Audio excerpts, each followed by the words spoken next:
तुम्हा दोघांचंही स्वागत आहे. सतीश सर, म्हणजे मालिकेबद्दल तर आपण ऐकतोच आहोत आणि वेगवेगळा संवाद घडतोच आहे, पण वाहिनीबद्दल, कारण स्टार प्रवाह या वाहिनीने आत्तापर्यंत कुटुंबामध्ये किंवा आजूबाजूला घडणाऱ्या अनेक विषयांवर आधारित अशा मालिका दिलेल्या आहेत आणि प्रेक्षकांना त्याचा खूप म्हणजे प्रेक्षकांना त्या आवडलेल्या आहेत. प्रेक्षकांचा प्रतिसाद त्याला उत्तम आहे. पुन्हा एकदा अशीच आई आणि बाबा किंवा कुटुंबातलीच एक छानशी मालिका आमच्या समोर येते, तर काय सांगाल या वाहिनीबद्दल आणि हे जे वेगवेगळे विषय वाहिनी घेऊन येते त्याच्याबद्दल? नमस्कार. दरवेळीप्रमाणे पुन्हा एकदा आमच्या विनंतीस मान देऊन एवढ्या मोठ्या संख्येने तुम्ही प्रत्येक वेळी येतात. मनापासून आभार. Thank you so much.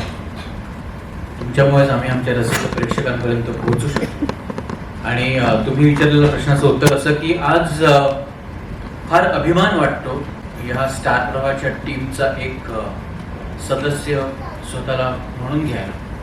कारण का ज्या पद्धतीने आमची अख्खी टीमच्या आधी आमची मॅनेजमेंट ज्या पद्धतीने आम्हाला सपोर्ट करतं की तुम्ही अशा वेगवेगळ्या गोष्टी, अशा वेगवेगळ्या कथा रसिक प्रेक्षकांपर्यंत न्या, त्या पोचवा, त्याच्याबद्दल खरंच खूप अभिमान वाटतो आणि आनंद वाटतो की आम्ही एका अशा मालिकेचे, अशा वाहिनीचे भाग जे आपल्या अवतीभोवती घडणाऱ्या गोष्टी रसिक प्रेक्षकांपर्यंत एवढ्या सक्षम पद्धतीने पोहोचवू शकतो. जसं मगाशी मंगेश साहेब पण म्हणाले, निवेदिताताई पण म्हणाले की आपल्या प्रत्येकाच्या आयुष्यातले पहिले हिरो आणि हिरोईन आई आणि बाबाच असते आणि आज त्यांचीच गोष्ट जेव्हा सादर करायला मिळते तेव्हा ती कदाचित नेव्हर एंडिंग असू शकते. कारण का त्यांची मुलं कधीतरी पुन्हा एकदा आई वडील होणार असतात आणि त्यांची मुलं पुन्हा एकदा कधीतरी आई वडील होणार असतात. तर आई बाबा हे सर्कल ऑफ लाईफ आहे जे कधी रिटायर होऊ शकत आणि त्याच्यावरच भाष्य करणारी जर मालिका आपण